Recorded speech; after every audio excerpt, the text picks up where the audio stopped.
이달에 새롭게 시작되는 법령들에 대해 알아보는 이달의 법령으로 함께 합니다.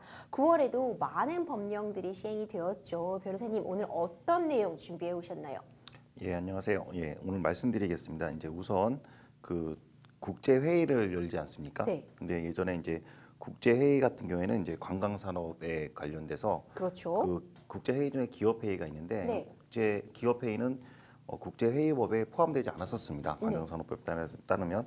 근데 이번에 개정돼서 국제 회의도 이제 국제 회의 중 기업 회의도 관광 산업에 들어간다는 규정이 들어가 있습니다. 그렇군요. 특히 첫 번째 소개해 주신 부분은 관광진흥법에 있어서 이제 국제회의가 관광산업의 진흥에 부응하기 위해서 예. 들어오는 것, 이 부분이 좀 개정이 있었군요.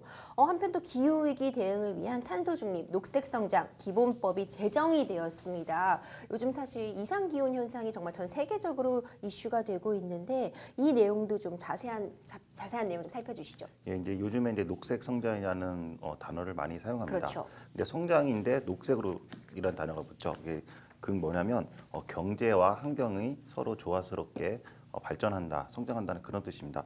여기서 경제라고 하는 것은 우리가 이 녹색 성장을 하면서 경제, 즉 일자리가 감축되거나 또 지역 경제나 취약계층에서 취업하기 좀 어려운 부분이 좀 있습니다. 그리고 그러면서도 환경도 지금 온실가스 감축이나 기후 위기에 대응하면서, 즉 온실가스나 기후에 같이 대응하면서 일자리를 감소시키지 않고 취약계층도 여전히 계속 직업을 유지할 수 있는 함께 이런 배려의 목적으로, 통합의 목적으로 녹색 성장을 추진하게 되었습니다. 근데 지금에 있는 법률만으로는 이게 제대로 되어 있지 않다라는 지적의 한계가 있었습니다. 그래서 지금 이제 법을 만들었는데요. 정부가 중장기 감축 목표를 설정해야 되고, 그리고 만약에 이 이행에 대해서 점검을 하는데 지방자치단체나 중앙행정기관이 미흡할 경우에는 이런 거에서 좀 더 보완을 해라, 이렇게 지적할 수 있는 법 규정을 만들었고요.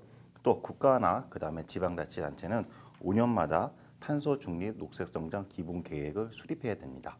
그리고 대통령 소속으로 2050 탄소 중립 녹색성장위원회를 두어야 하고, 꼭 또 각 지방단체마다도 이 위원회를 두어야 합니다. 그리고 가장 특이한 점으로 기후 대응 기금을 또 마련해야 되는데요. 이 기후 대응 기금은 재정경제부 장관이 관리하게 됩니다. 그렇군요. 좀 다양한 분야에 있어서 좀 녹색 성장 그리고 기후 안정을 위해서 노력하고자 하는 흔적들이 좀 듬뿍 담겨 있는 것 같다. 이런 생각이 드네요.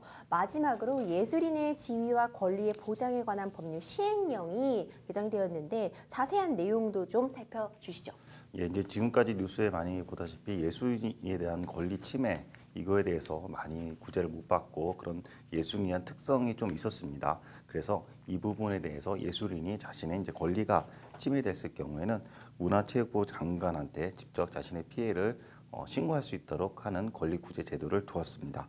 만약에 이 권리 구제를 제도를 이용해서 신고했습니다. 그런데 그 과정 중에서 정부에서 행정기관이 이거는 시정 조치하십시오라고 했음에도 불구하고 시정 조치를 안 했다.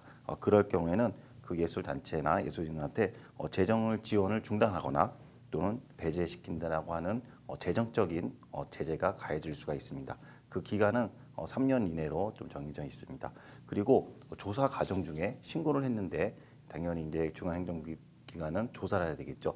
이 조사 과정 중에 그 단체한테, 예술인 단체한테 어떤 자료를 내십시오, 아니면 또 이런 사항에 대해서 보고하십시오라고 했음에도 불구하고 그런 자료나 보고를 하지 않을 경우에는 1차 위반할 경우에는 150만 원, 2차 위반할 경우에는 200만 원, 그리고 3차 위반할 경우에는 300만 원의 과태료가 처해질 수 있다는 규정을 두었습니다. 그렇군요. 지금까지 새롭게 시행되는 법령들에 대해 알아보는 이달의 법령 함께 했습니다.